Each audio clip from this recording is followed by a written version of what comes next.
How are you feeling today? We're feeling pretty confident. Honestly, I think it was a good toss to win, and we got what we wanted to do. I thought the bowlers executed to a large extent. A couple of overs did prove costly, but we're hoping our batsmen cover up for them. What do you think is going to be the crucial part in our chase right now? Because we've had a couple of ups and downs, but our batting has fired. There have been a couple of times where we left it a little too late. Any change in strategy at all from a batting standpoint? Yeah, that's a good point. I think the key aspects, what we're looking to do is we just need 20 hits in the 120 balls that go there. And with a big ground, I think it's a bigger ground than most that we've played on. So there'll be lots of ones and twos to be had. And if we can keep the scoreboard ticking and just look to get one hit and over, I think we should get there with a ball or two to spare. Yeah, we noticed that when Das and Maxun were batting, that they got tied down for a while, but they continued to rotate the strike, and being a left-hander, right-hander batters, obviously that worked really well for them. But it's interesting that you're talking in a T20 sense about ones and twos. Yeah, I think the most important thing, why I'm insisting on ones and twos, is that the ground is big. There are going to be bigger gaps between the fielders, and the guys who run well are really good. We've got some really good runners, to name a few: Luke, Justin, Ayan, even Trevon. They're all really good runners between the wickets, and if they can put pressure on the fielders, then the bowler is going to create that ball and give you that ball that you can put away to the boundary. So I think that's the message that we've got out to them, that run the ones and twos hard, keep the scoreboard ticking. The bowler is going to give you that ball that you need to put away. And our batting has not fired as yet, to be very honest, toward this tournament.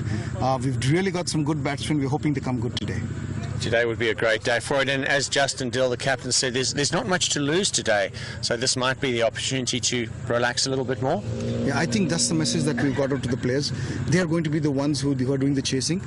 We've just got to go out there and just be calm about things and not really panic. So I think the boys are up for it today, and we're looking to have a good result at the end of the day.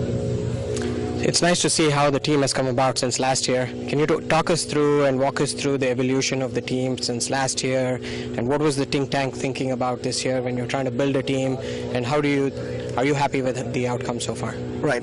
Honestly speaking, when we started out at the beginning of the tournament, if we compare to last year where we finished about 5th or 6th, we were looking to up at least a couple of places this year. We had a good start. We got off to a few points. With regards to the team, I think it's a team still in progress. It's a team that's still building. Primarily, I think the other teams have an upstart in so that they have players who've been playing for them for a couple of years. That has allowed them to have a lot of imported players play for them as domestics. And we are a team in progress, and I'm sure with the learnings that we are taking forward from last year and this year as well, the only way the St. Louis can go is up. Very, very happy to hear that. Having been through the ranks back in India, having played and coached at a very senior level, what do you think about sport in America, and especially a couple of words about St. Louis Americans and ACA and the facilities that are here? Yeah, I think honestly it surprised me when I came over here to America to see so many people play the sport. I thought it's going to be another banana republic where guys get in the middle of a field and have a game. And I think that drew me here. I said the excitement among the people, the number of people, the amount of travel that kids are doing, that parents are doing, the support for the game was tremendous.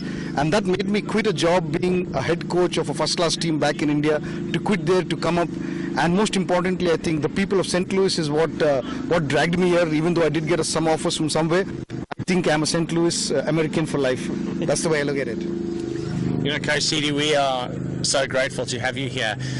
Something so special about you is not just your ability to coach a team of semi-professionals, but you're willing to work with a novice, with a kid who's just learning how to hold a bat, or a kid who's moving through the ranks. And it's just incredible the amount of love that you have for this amazing game.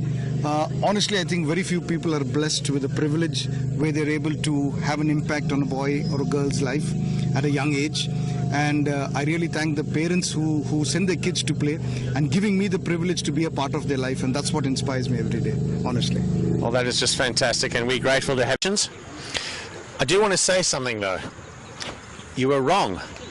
It was only 17 big hits required.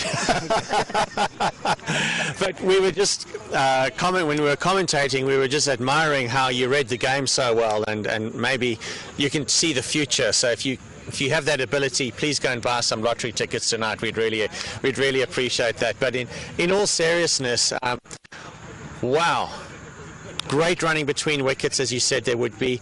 Ones into twos, singles where there shouldn't be, and then those nearly 20 big hits that you asked for. Proud of the boys?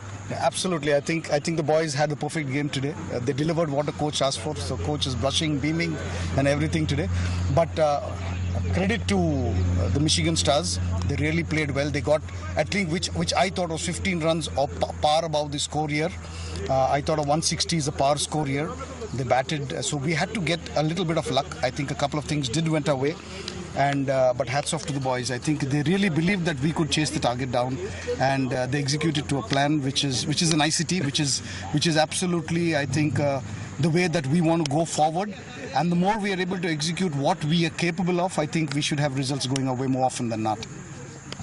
We lost a couple of wickets, coach, in between, and I saw there was instructions sent, and then things didn't go according to plan. When we lost the first wicket, I thought that maybe you will send in a big hitter at that point of time.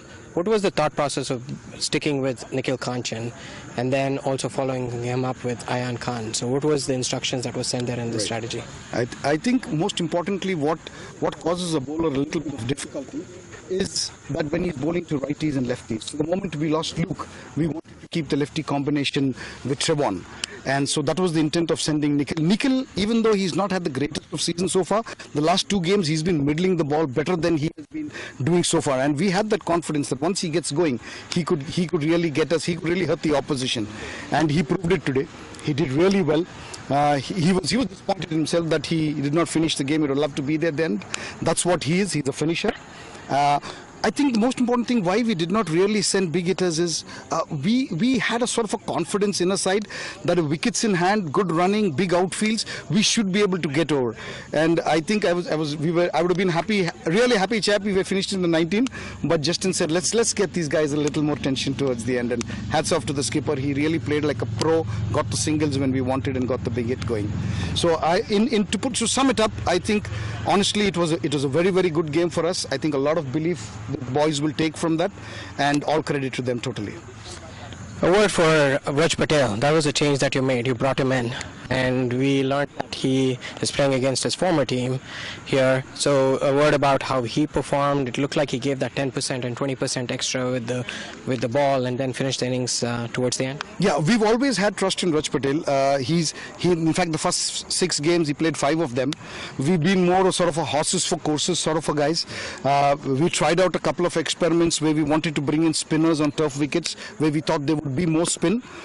Sadly that didn't go our way, but it was a learning from that, and so we brought him in for this game, and he's proved what he was and why